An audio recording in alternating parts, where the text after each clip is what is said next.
we do to make sure that we are keeping on top of our mental health at this time? Yeah, absolutely. So, I will try and keep it as kind of brief as possible because I'm sure we could talk about this kind of aspect of it for the whole session, but I promise I will not monopolize it. So I'm going to keep it to three kind of fairly brief points. The first one is to let yourself feel it. Now, that might sound really obvious, but I think a lot of the time when we're not directly related to a traumatic event, so if it didn't happen directly to us or someone we know, I think sometimes we can feel like we're being selfish if we're upset by it, or if we have kind of too much emotion around something. Um, but there is such thing as witnessed trauma. You know, we're all such a huge part of children's activities. I myself am a franchisee with doing children's activities as well. Um, and it's so hard. It's unimaginable, you know, when we try and make sense of it like we do, because we're human beings, that's what we do. We try and make sense of things, and sometimes things are just so illogical. But firstly, just let yourself feel things. So there is such thing as witnessed trauma. It's a type of legitimate diagnosable trauma, and it's essentially where you have witnessed a traumatic event and you feel the repercussions of that. So generally, we will feel the immediate impacts and symptoms of trauma for around 4 weeks after an event. In that time, it's really, really important to keep on top of self-care. By that, I don't just mean kind of face masks and bubble baths.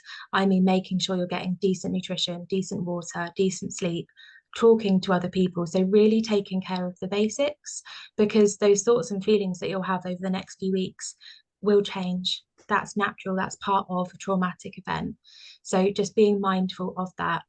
If after the 4 weeks you're still noticing significant signs of trauma and they're not changing, that's when it may be worth reaching out to someone to get some support. But particularly over these first few weeks, just really make sure you take care of the basics. So that would be the first one. So just let yourself feel it, and don't bottle that up. So in whatever way, whether it's things like this and talking to other people, whether it's writing, whether it's singing, dance, whatever it is that you do, just make sure you allow yourself to feel it. The second point would be around managing your thoughts. So in times of acute anxiety, our thoughts can be incredibly powerful, and they're so powerful that they can also impact our behavior. So one of the things I would say is when you start to have a thought that is uncomfortable or distressing, check in with yourself whether that is actually fact or whether it's just a thought.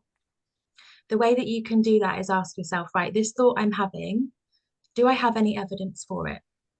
So, for example, if you think, right, everything's going to pot, I'm not going to be able to do this anymore, have a check in with yourself. Is that actually fact or is that a thought?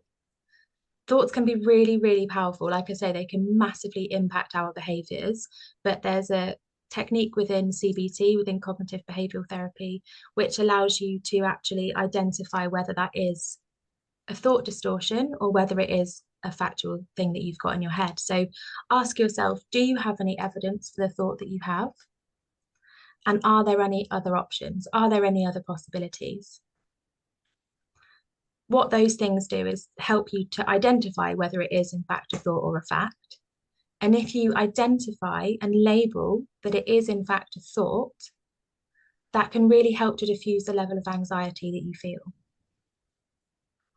The third and final thing would be focusing on the things that you can control. So there are so many things here that people will wish they could be doing or think they should be doing. But the reality is some of the things, particularly following this horrendous incident, there are things that are without our control. There are things that we can't do anything about. But there are plenty of things that you can do. And it's really worth focusing on your energy and your emotions on the things that you can control, the things that you can contribute towards. So there is a model called the circle of control. Um, have a Google because you'll probably see it much better than how I'm going to describe it for you. But essentially, it's one large circle and then a smaller circle within that. Now, the small inner circle is everything that you have control of and that you can influence.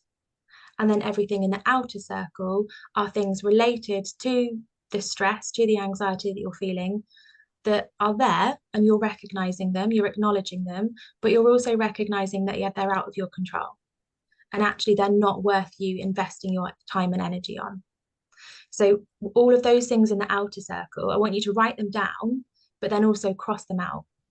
Because what that's doing to your brain is saying, yeah, I know it's there, but I also appreciate that I can't do anything about that. And then what you're left with is essentially your to-do list. So everything in the middle circle are things that you can influence and things that you can actually control. And what that really helps to do is reduce some of the feeling of overwhelm, because actually you've got a bit of clarity because you've got that plan. So just to recap, the first thing is to let yourself feel it. It's completely natural, and if anything, empathetic, that you feel so deeply about what's happened, even if you're not directly related. And just let yourself have those thoughts and feelings and know that they will fluctuate over the next few weeks. Make sure you get support and do the basics for your self-care there as well. That's really important. The next one is to manage those thoughts that you've got. So really take a moment to recognize if it is a thought or if it's fact. If you're new to doing that, it's hard to do it in the moment, but you do it as a reflective thing. And the more you do it as a reflective technique, the more you're going to be able to do it in real time as well, which is really powerful. And then the final thing is work out and focus on the things that you can influence and that you can control. So those would be the top three. I hope that all makes sense. No, that's amazing. Thank you, Jen.